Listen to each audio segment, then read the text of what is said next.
Hello friends, Google maths में आपका स्वागत है। फिर हम लोग अगला वीडियो लेकर के उपस्थित हुए हैं। यह 20 नंबर वीडियो है और जैसा कि आपको पता है कि यह जो हम लोग सेशन चला रहे हैं, इस सेशन का नाम है मिशन एएलपी और टेक्नीशियन। तो अभी जो लोग नए जुड़े हुए हैं उन लोगों से मेरा रिक्वेस्ट है कि वो लोग जल्दी से चैनल को सब्सक्राइब कर लीजिए और वीडियो को लाइक और शेयर कर दीजिए। तो ये 20 नंबर वीडियो हम लोग आज करेंगे। तो इससे पहले हम लोग 19 वीडियो दे चुके हैं। तो अगर आपने वीडियो पीछे वाला नहीं देखा है तो पहले जाकर के उसे देखिए, फिर इसको देखिएगा, तब आपको समझ में आएगा। और इस सीरीज में हम लोग 40 वीडियो करने वाले हैं और 40 का 40 वीडियो जो है किसी भी रेलवे एग्जाम के लिए रामबाण साबित होगा। तो आप एक बार 40 वीडियो करके देखिए, अगर आपको हेल्पफुल नहीं लगेगा तब आप कहिएगा। मैं ये गारंटी के साथ कह सकता हूं, 100% गारंटी के साथ कह सकता हूं कि 20 में 20 आपका नंबर आएगा। चाहे आप एएलपी में बैठिए, चाहे आप टेक्नीशियन में बैठिए, या आप एनटीपीसी में बैठिए, ग्रेजुएट लेवल का हो या अंडर ग्रेजुएट का हो, या आप आरपीएफ के एग्जाम में बैठे, यहां तक कि आप आरआरबी जेई में भी बैठिएगा ना, तो इससे हार्ड क्वेश्चन आपको नहीं मिलेंगे या इससे लो क्वेश्चन भी नहीं मिलेंगे। क्योंकि आप जो पढ़ रहे हैं ये 40 वीडियो, इसमें पूरा जो है रेलवे का जो है क्वेश्चन बैंक का सीरीज लाया गया है। तो चलिए अब हम लोग क्वेश्चन में चलते हैं। तो फटाफट से आप लोग चैनल को सब्सक्राइब कर लीजिए और वीडियो को लाइक कर दीजिए। उससे पहले आप लोग थोड़ा सा इसको देख लीजिए। रेलवे असिस्टेंट लोको पायलट एवं टेक्नीशियन एएलपी टेक्नीशियन परीक्षा 2024, यह किस परीक्षा के लिए है? 2024 परीक्षा के लिए है। लेकिन यह स्टेज 1 और हेल्ड ऑन 21/8/2018 में एएलपी और टेक्नीशियन में, यानी कि असिस्टेंट लोको पायलट एवं टेक्नीशियन एग्जाम में पूछा गया था। और शिफ्ट नंबर 2 और हमारे लिए ये वीडियो नंबर 20 होगा, ठीक है। और ये मेरे द्वारा लाया जा रहा है। अब हम लोग क्वेश्चन पर चलेंगे। तो चलिए दोस्त, क्वेश्चन पर चलते हैं। क्या है पहला क्वेश्चन? पहला क्वेश्चन कह रहा है कि किसी संख्या के 15% को जब दूसरी संख्या के 30% में जोड़ा जाता है। आपके भी मन में एक ख्याल आ रहा होगा कि अगर दो संख्याएं हैं तो एक x होगी और दूसरी y होगी, और एक का कह रहा है 15% और दूसरी का कह रहा है 30%। और जब इन दोनों को जोड़ा जाता है तो क्या होता है? यह दोनों संख्याओं के योग का 24% के बराबर हो जाता है। यानी कि एक साथ जब जोड़ा जाता है तो यह 24% के बराबर हो जाता है। अब मैं कहूंगा कि ये 100 जो है, अगर एलसीएम लेंगे भी तब भी कट जाएगा, तो कंपटीशन है तो एलसीएम थोड़ा सा कम लेंगे, ठीक है। अब यहां पे हो जाएगा 5x और यहां पे हो जाएगा 10y और यहां पे हो जाएगा x + y और इंटू में 8। आपके मन में एक ख्याल आ रहा होगा कि सर क्या क्या कर रहे हो यहां पे, मुझे समझ में नहीं आया। देखिए 3 इसमें से कॉमन किए तो 5 तिया 15, 10 तिया 30 और 8 तिरके 24। और ये नीचे वाला तो पहले ही से राफ साफ है, परसेंटेज से परसेंटेज उड़ गया है, नो टेंशन। अब देखिए, जब 8 में आप x से गुणा करेंगे 8x और 8 में y से गुणा करेंगे तो 8y। जब इसको इधर लेके आएंगे तो माइनस में 3x बनेगा, हाँ या ना? हाँ। और जब इसको आप इधर लेके आएंगे तो क्या बनेगा? माइनस में 2y बनेगा। कट जाएगा, हाँ या ना? कट जाएगा। तो कह रहा है कि ये 3x और बराबर में 2y प्रदान करता है, तो बड़ी संख्या छोटी संख्या की तुलना में 4 अधिक है। अब एक चीज और ध्यान रखना है कि जो बड़ी संख्या है, ठीक है, अब ध्यान रखेंगे कि जो बड़ी संख्या है वो y है और छोटी संख्या जो है वो x है। आप कहोगे सर कैसे? देखो, x में 3 से गुणा करा जा रहा है, y में 2 से गुणा करा जा रहा है, तब बराबर हो जा रहा है। इसका मतलब है कि y बड़ा है और इन दोनों के बीच का डिफरेंस जो है वो 4 का है, ठीक है। तो मैं कह सकता हूं कि y बराबर में 4 प्लस में x लिख सकता हूं, हाँ या ना? हाँ। तो 3x बराबर यहां पे 2 × 4 प्लस में x लिख सकता हूं, हाँ या ना? हाँ। अब देखिए 2 में 4 से गुणा करेंगे तो 8 बनेगा, ठीक है। क्या बनेगा दोस्त? 8। और 2 में x से गुणा करेंगे तो 2x बनेगा, और यहां पे है 3x। जब इसको इधर लेके आएंगे तो x बराबर हमारा निकल जाएगा 8।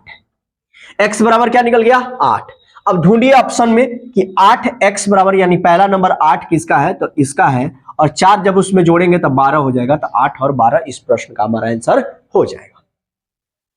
फिर कह रहा है कि 4/5 में कितना जोड़ा जाए कि वो 5/4 प्राप्त हो, ठीक है। तो कुछ नहीं करना है आपको, इतना प्राप्त करना है, ठीक है। तो इसमें जोड़ना है, तो क्या करिए, इसी को घटा लीजिए बड़े वाले में से। 5 चौके 20, जब एलसीएम आप करिएगा तो 20 होगा, 25 और 16 तो 9, यानी कि इस प्रश्न का हमारा आंसर जो हो जाएगा 9/20। तो चलिए अगले प्रश्न की तरफ चलते हैं। आइए दोस्त, प्रश्न संख्या 3 और 4 देखते हैं।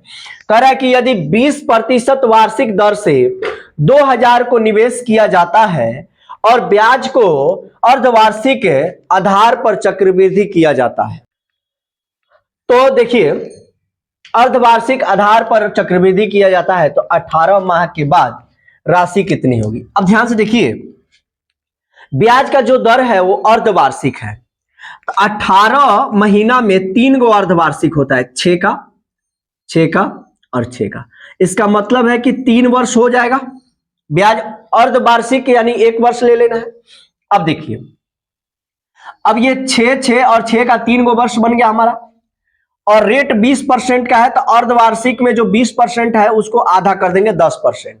होता क्या है कि जो टाइमिंग होता है उसमें गुणा किया जाता है 2 से, तो अगर मैं 18 में 2 से गुणा करूं तो 36 महीना होगा ना। 36 महीना में जब हम 12 से भाग करेंगे तो 3 वर्ष निकल जाएगा। उसी तरह से रेट में जो है 2 से भाग किया जाता है। अब हमको क्या करना है कि जो ये 2000 रुपया इन्वेस्ट किया गया है, इस पर 10% के रेट से 3 वर्ष का ब्याज निकालना है, वो भी चक्रवृद्धि ब्याज। तो जब 10 का सक्सेसिव निकालेंगे 3 वर्ष के लिए, तो ये होता है 33.1। कितना होता है? 33.1, ठीक है। या आप इसको लिख सकते हो 133.1, यानी कि ये हमारा जो हो गया वो मिश्रधन हो गया, ठीक है। अगर ये निकाल रहे हैं तो ये ब्याज हो गया, ठीक है। 100 इसका मूलधन हो रहा है। अब कुछ नहीं करना है, इसका 33.1 निकाल देना है परसेंटेज में, ठीक है। ए 2 जीरो से 2 जीरो कट गया, यहां से 1 जीरो आएगा तो ये भी कट जाएगा, और इसको जब जोड़ेंगे तो ये गुणा करेंगे तो 662 होगा, और 2000 में जब 662 जोड़ेंगे तो ये 2662 हो जाएगा। अब आपको थोड़ी देर के लिए मैं सिखा देता हूं कि सक्सेसिव क्या है, ठीक है। अगर 2 वर्ष के निकाल रहे हो तो 10 + 10 + 10 गुणे 10 बटा में 100 करना है। तो यहां पे ये कट जाएंगे, 10 और 10 हो जाएगा 20, और 1 में 1 से गुणा करेंगे 1 यानी 21। ये 2 वर्ष के लिए अगर 21% निकाल देंगे चक्रवृद्धि ब्याज में तो डायरेक्ट ब्याज निकल जाएगा। लेकिन 3 वर्ष का है तो 21 + 10 + 10 गुणे 21 बटा में 100। 21 में 10 जोड़ेंगे तो 31 बनेगा, और जब इसको काट देंगे और भाग करेंगे तो 2.1 रहेगा, तो 33.1 आ जाएगा, यानी कि ये 3 वर्ष के लिए होगा।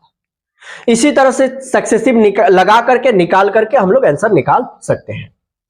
फिर कह रहे हैं कि उस युग्म का चयन करें जो निम्नलिखित समूह से संबंधित नहीं है। थोड़ा सा ये रीजनिंग टाइप में है, लेकिन है तो मैथमेटिक्स का ही क्वेश्चन है, लेकिन रीजनिंग मानकर चल सकते हैं, ठीक है। अब देखिए, ये 64 होता है 8 और 9, तो 8 से 9 हो रहा है, ठीक है। इसमें 9 से 10 हो रहा है ना, और इसमें 6 से 8 हो जा रहा है, तो यहां पे 2 का अंतर हो जा रहा है। कितने का अंतर हो जा रहा है? 2 का। तो ये जो है हमारे समूह से संबंधित नहीं है, क्योंकि यहां भी 11 और 12 1 बढ़ रहा है, यहां भी 1 बढ़ रहा है, यहां भी 1 बढ़ रहा है, यहां भी 1 और यहां पे 2। तो जहां पे 2 बढ़ रहा है वही हमारे इस समूह से संबंधित नहीं है, इसलिए इसको हम लोग टिक कर लेंगे। तो ये एक रीजनिंग टाइप में सवाल समझ सकते थे आप। आइए दोस्त, छठा नंबर सवाल, पांचवा और छठा एक साथ देखते हैं।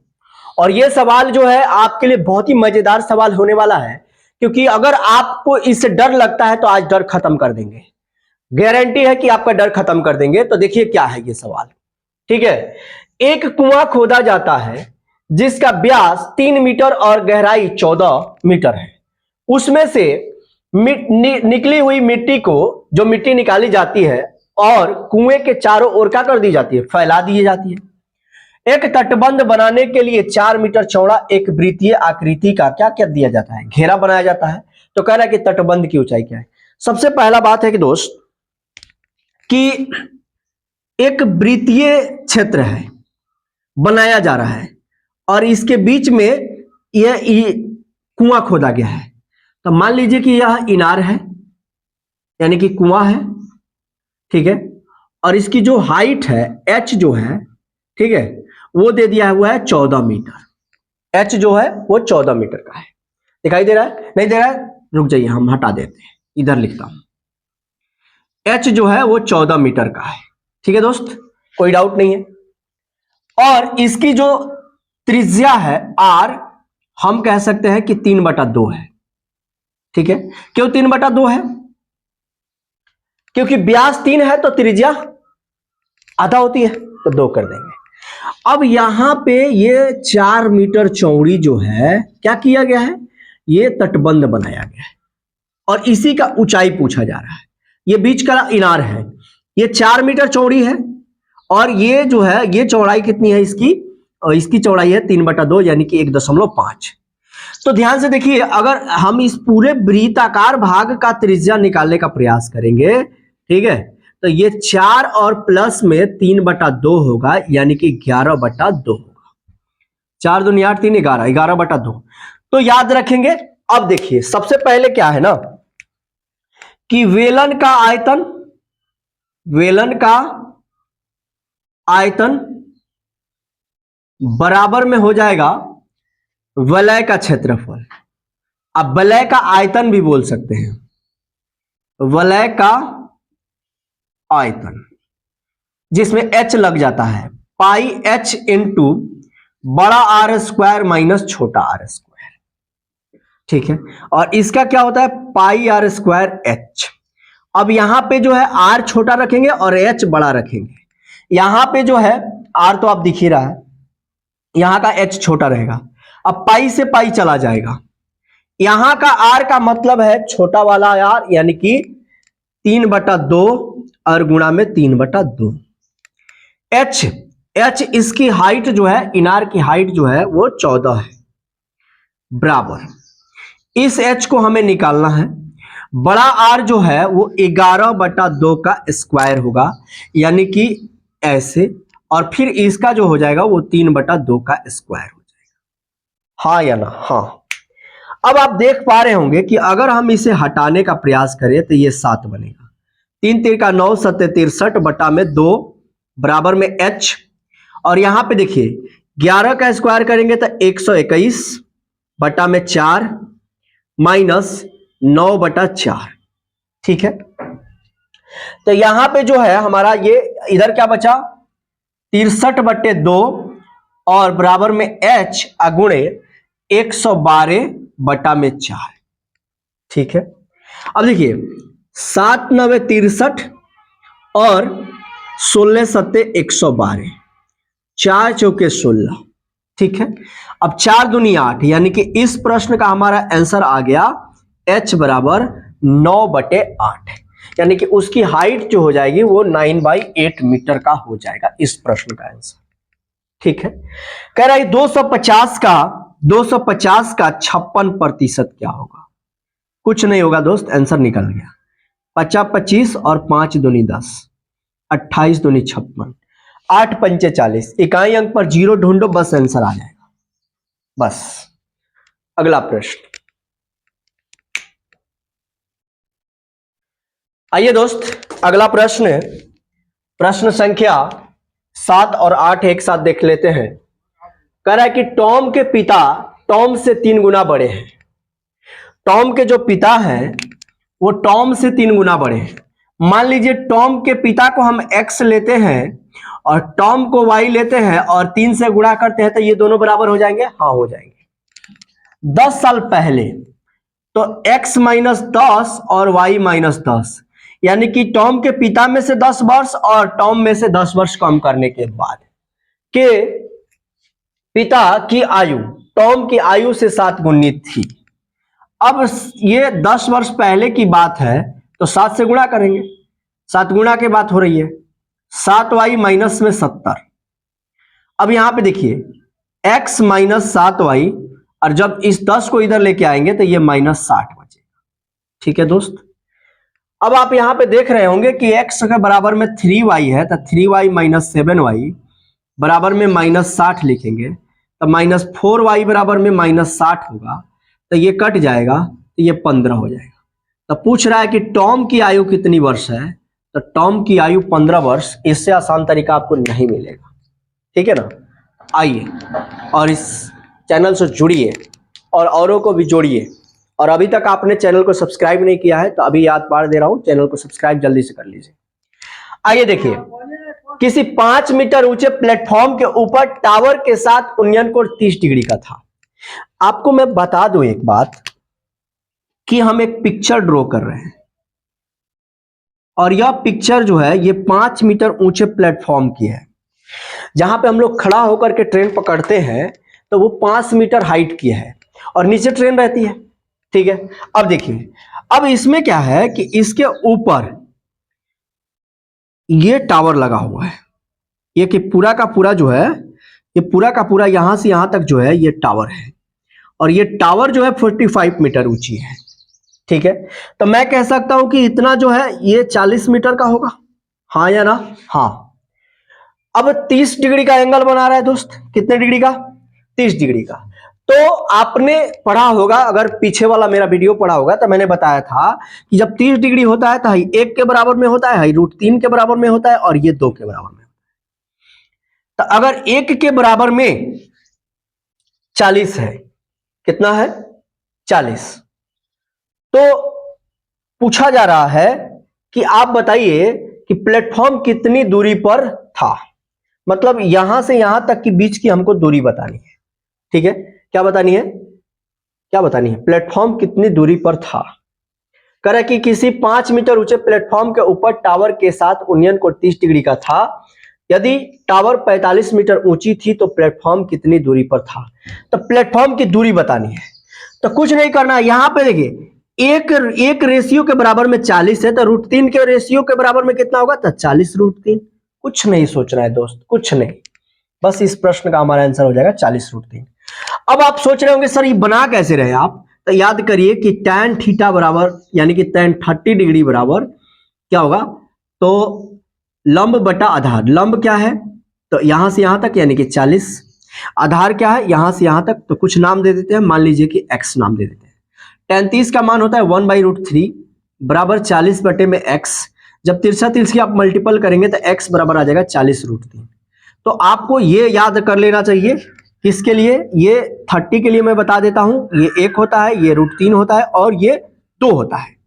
जब 60 का पूछा जाएगा, ये 30 के लिए है, जब 60 का पूछा जाएगा 60 के लिए, तो यहां पे देखिए, यहां पे 2 रहेगा, यहां पे 1 हो जाएगा और यहां पे √3 हो जाएगा।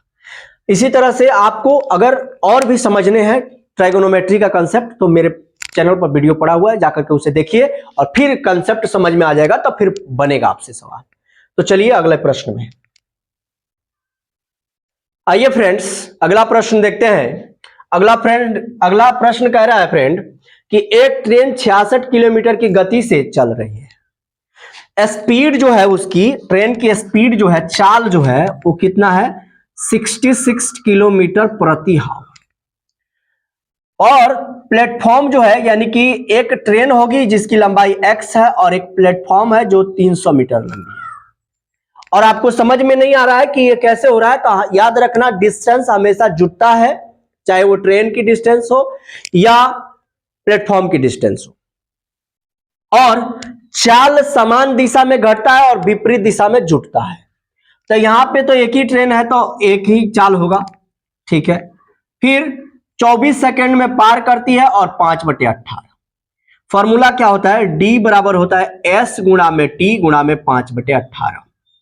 अब ध्यान दीजिए, T4 होता है डिस्टेंस, तो दो डिस्टेंस है, एगो ट्रेन की दूरी होगी और एगो प्लेटफॉर्म की दूरी है। स्पीड 66 है और टाइम 24 सेकंड लग रहा है और 5/18 लगाएंगे। ठीक है, अब देखिए कुछ नहीं आपको करना है, 6 त्रिका 18, 6 चौके 24 और इसको काटिएगा तब 22, 22 तिहाई 66 होता है।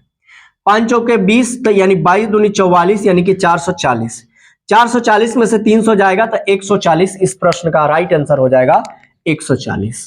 तो कंपटीशन में जितना जल्दी से क्वेश्चन को उड़ाइएगा कंसेप्ट के साथ, राइट आंसर होगा और आंसर भी राइट आएगा। ठीक है ना, तो ये नहीं कि आप बिना कंसेप्चुअल बनाए जा रहे हैं, राइट जल्दी से उड़ाए जा रहे हैं और आंसर सही आए चाहे कुछ भी आए, नहीं, कंसेप्ट के साथ सही उड़ाना है। ठीक है, आगे कह रहा है कि 34, 51 और 68 का एलसीएम क्या ज्ञात करें। तो सबसे पहले यहां पे 34, 51 और 68 इजी है, इसीलिए एलसीएम के तरह निकाल लेंगे। अगर इसको सबसे पहले हम 17 से लगा लेते हैं, 17 दूनी 34, 17 तिया 51 और 17 चौके 68। छोटा हो गया एक ही बार में, बस कुछ नहीं करना है। 2 तिया 6, 6 दूनी 12, 12 सत्ते 84। ढूंढिए इकाई अंक पर 4 किस में है, बस यूनिट डिजिट, इसी को तो बोलते हैं यूनिट डिजिट। अगला प्रश्न 11 और 12 एक साथ देख लेते हैं। कह रहा है कि 45 किलोमीटर प्रति घंटा की गति से ड्राइविंग करने पर एक महिला 1 मिनट पहले कार्यालय पहुंच जाती है, जबकि 40 किलोमीटर प्रति घंटा की गति से ड्राइविंग करने पर वह 3 मिनट की देरी से पहुंच जाती है। उसके द्वारा तय की गई दूरी किलोमीटर में क्या होगा। देखिए दोस्त, अगर स्पीड बढ़ाएंगे तो समय कम लगेगा और स्पीड घटाएंगे तो समय ज्यादा लगेगा, लेकिन दिमाग वहां नहीं दौड़ाना है हमको, बस प्रश्न का आंसर ढूंढना है। कैसे ढूंढेंगे, इस तरह का जब भी प्रश्न आएगा तो पहले दोनों स्पीड को आप गुणा कर देना और दोनों के अंतर से भाग कर देना और टाइमिंग क्या क्या है उनका, एक बार 1 मिनट है और एक बार 3 मिनट है, एक बार 1 मिनट है और एक बार 3 मिनट है, दोनों को जोड़ देना है 4 और बटा में 60 कर देना है, यानी कि मिनट को घंटे में बदल देना है। बस आंसर आ गया। आके देखो क्या है, 15 काटेंगे, 15 तिया काटेंगे और 8 काटेंगे, 8 तिरके 24, यानी उनके द्वारा तय की गई दूरी जो है वो 24 किलोमीटर है। बस ये ट्रिक आप जान जाइए, सीख जाइए। ठीक है ना, अब हर क्वेश्चन ट्रिक से मत करिएगा, कभी कभी ट्रिक फेल हो जाता है, क्वेश्चन गलत हो जाते हैं, कंसेप्ट ज्यादा जरूरी है। ठीक है, उसमें भी एक आध हम ट्रिक लगा करके बनाएंगे, कोई दिक्कत नहीं, कंसेप्ट सीखेंगे हम लोग। ठीक है, ताकि कोई भी एग्जाम में बैठे तो कंसेप्ट से हम काम कर सके। ऐसा बात नहीं है कि केवल ये क्वेश्चन रेलवे एग्जाम में भी पूछे जाते हैं, एसएससी के एग्जाम में भी ये क्वेश्चन पूछे जाते हैं, क्योंकि ये भी एग्जाम टीसीएस लेता है और वो भी टीसीएस लेता है, तो उसमें एक क्वेश्चन फेर देता है। तो चलिए, अगर अभी तक आपने चैनल को सब्सक्राइब नहीं किया है तो चैनल को सब्सक्राइब कर लीजिए, क्योंकि अभी ये 20वां वीडियो है, यानी कि आधा हम लोग किए हैं, अभी आधा वीडियो बाकी है, तो आपको पूरा का पूरा वीडियो मिलेगा। तो चैनल को सब्सक्राइब कर लीजिए और वीडियो को पूरा देखिएगा, तबे मजा आएगा।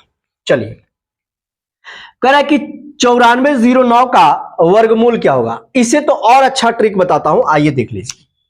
दोनों दो करके छाटिए और यहां पे देखिए इकाई अंक पर 9 है, तो या तो 3 का स्क्वायर कर सकते हैं, नहीं तो 7 का स्क्वायर करते हैं। 3 का स्क्वायर करेंगे तभी इकाई अंक पर 9 होगा, 7 का स्क्वायर करेंगे तब भी इकाई अंक पर 9 होगा। हाँ या ना? हाँ। अब देखिए ये किसके नजदीक है, तो ये 9 के स्क्वायर के और 10 के स्क्वायर के नजदीक है।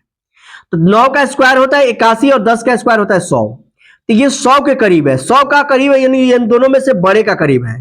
तो बड़ा इन दोनों में से कौन है, ये, और यहां पे आंसर आ जाएगा 9, यानी 97। ठीक है, अब कहोगे सर 10 क्यों नहीं ले रहे हो, बड़े के नजदीक है इसीलिए बड़ा, इन दोनों में से बड़ा लेंगे, और 10 इसलिए नहीं लेंगे क्योंकि ये 10 लेंगे तो ये 100 हो जाएगा ना, तो बड़ा हो जाएगा, तो 9 ही लेंगे। इन दोनों में से छोटा ही लेंगे, छोटा वाला ही लेंगे, लेकिन देखेंगे कि किसके नजदीक है, बड़े वाले के नजदीक है कि छोटे वाले के, तो बड़े वाले के नजदीक है तो बड़ा वाला आंसर, छोटे वाले के नजदीक है तो छोटा वाला, यानी कि इस प्रश्न का हमारा आंसर हो जाएगा 97। आइए दोस्त, अगला प्रश्न देखते हैं 13 और 14। कह रहे हैं दो संख्याओं का मौसा 12 है और लसा 72 है, तो मौसा गुणे लसा, ठीक है, और बराबर में पहली संख्या गुणे दूसरी संख्या होता है। दूसरी संख्या को x ले लेते हैं, तो 24 तिया 72 यानी 12 तिया 36। इस प्रश्न का हमारा आंसर हो जाएगा 36, यानी कि दूसरी संख्या जो होगी वो 36 होगी। अब देखिए अगला प्रश्न कह रहा है कि जमीन पर खड़ी एक महिला की आरंभिक गति से 36 मीटर लंबे टावर के ऊपर। सबसे पहला बात है कि एक पिक्चर मैं ड्रॉ कर रहा हूं आपके सामने, और यहां पे एक महिला पहले थी और यहां से चल करके यहां आई। उस टाइम इसके आंखों से 60 डिग्री का एंगल बन रहा था, और ये जो टावर था ये 36 मीटर का था। ठीक है, फिर क्या हुआ कि वह इस तरह से चली कि ये एक सीधी रेखा में चली, और आधार उसकी प्रारंभिक स्थिति और अंतिम तक के सीधी रेखा थी। तो टावर के शिखर से उसकी अंतिम स्थिति का उन्नयन कोण 30 डिग्री था। अब कुछ दूर और आगे बढ़ के आई, अब यहां से इसकी जो दूरी थी वो 30 डिग्री का था, मतलब एंगल जो 30 डिग्री का था। तो कह रहा है कि यहां से लेकर के यहां तक आने में उसने कितना डिस्टेंस तय किया।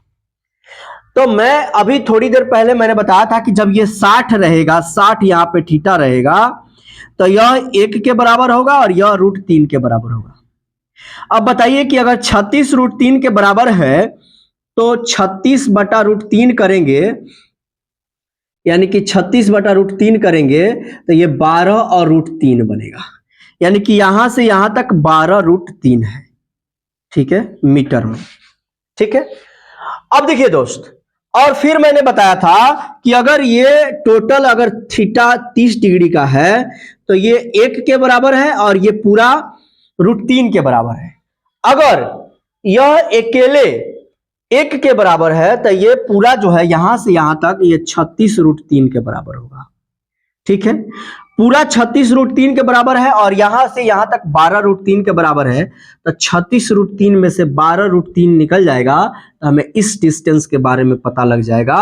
तो वो डिस्टेंस है 24 √3 मीटर। बिना कलम चलाए आप आंसर दे सकते थे, और इतना बड़ा सा ये हाइट एंड डिस्टेंस का क्वेश्चन है।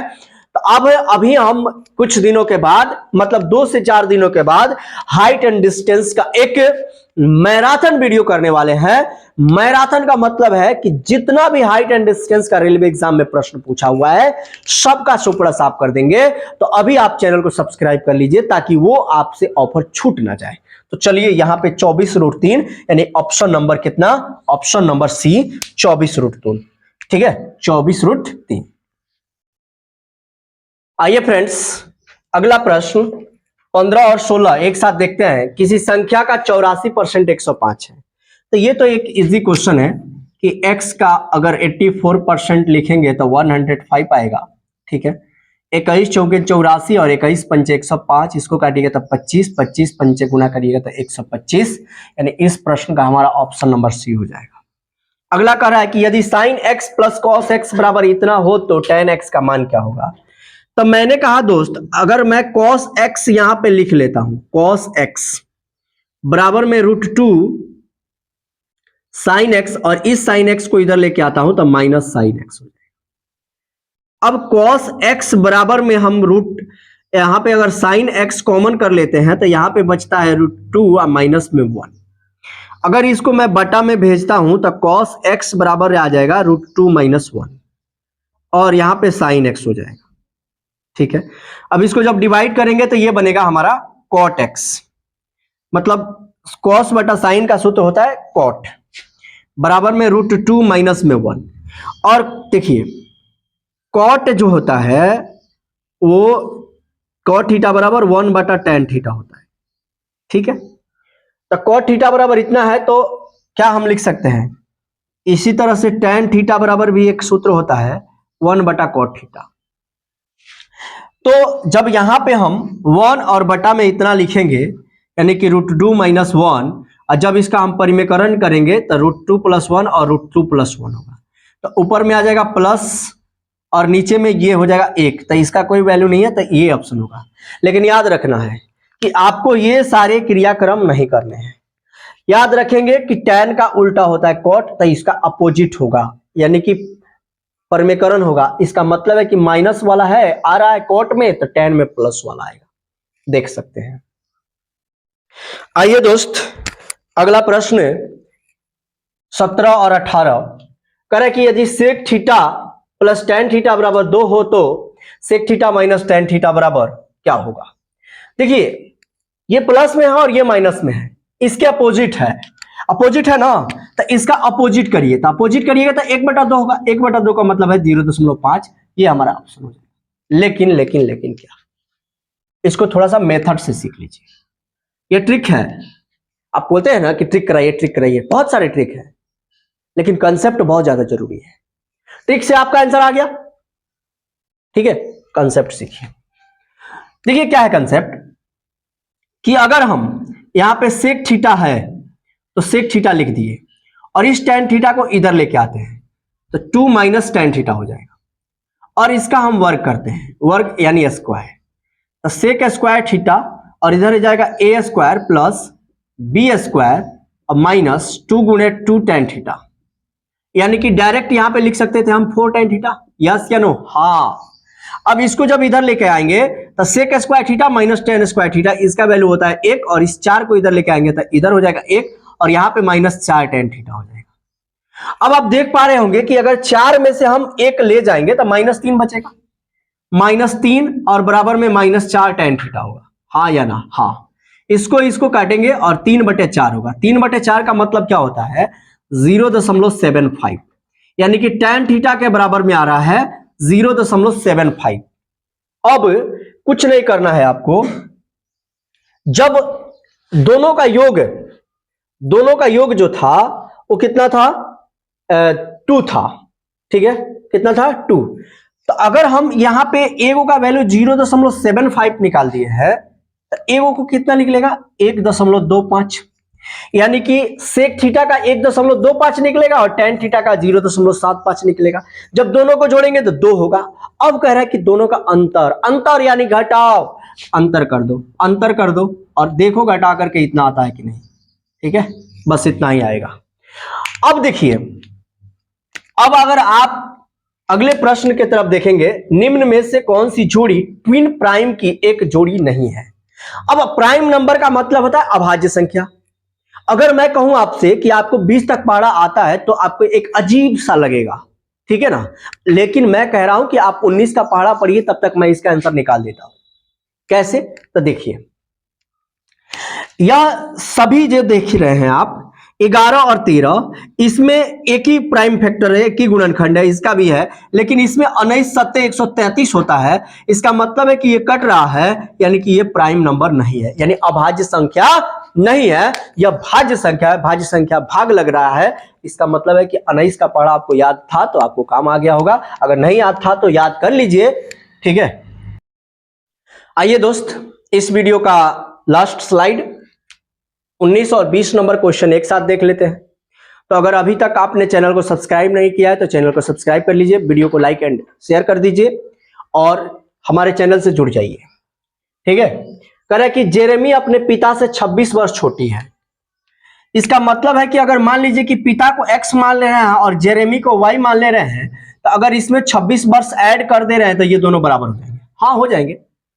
वर्तमान से 8 वर्ष बाद, यानी कि पिता में भी 8 जोड़ दो और पुत्र में यानी जेरेमी में भी 8 जोड़ दो, तब क्या हो रहा है कि पिता की उम्र उसके स्वयं की उम्र के 2 गुनी हो जाती है, ठीक है।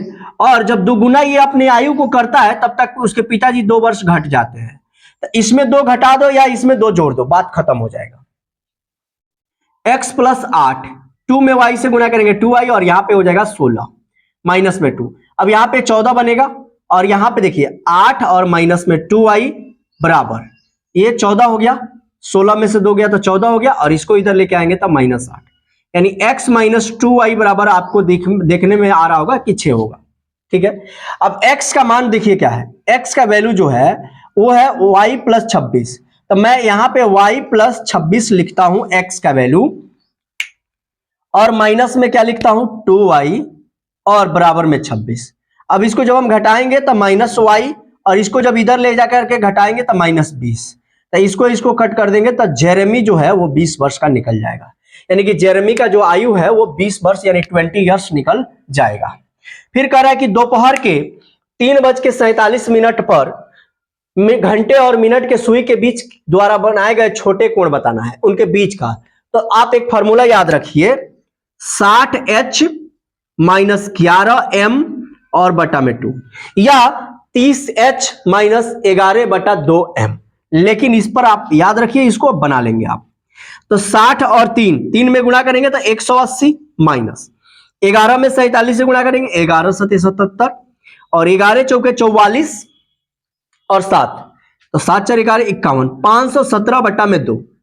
अब देखिए याद रखना है कि कोण कभी भी माइनस में नहीं होता है, तो प्लस में आए या माइनस में आए प्लस में ही आंसर होगा। ठीक है, अब घटाइए। 7 में से 0 जाएगा तो 7, 1 में से 8 जाएगा यानी 11 में से 8 जाएगा तो 3 हो जाएगा। ठीक है, और यहां पे क्या बचा 4 में से 1 गया तो यहां पे बचा 337। अब जब इसको भाग करेंगे तो 16 8.5 यानी कि 168.5 डिग्री इस प्रश्न का हमारा आंसर आ जाएगा। तो चलिए अब हम लोग मिलेंगे अगले वीडियो में 21 नंबर वीडियो में। तो आप चैनल को सब्सक्राइब कर लीजिए।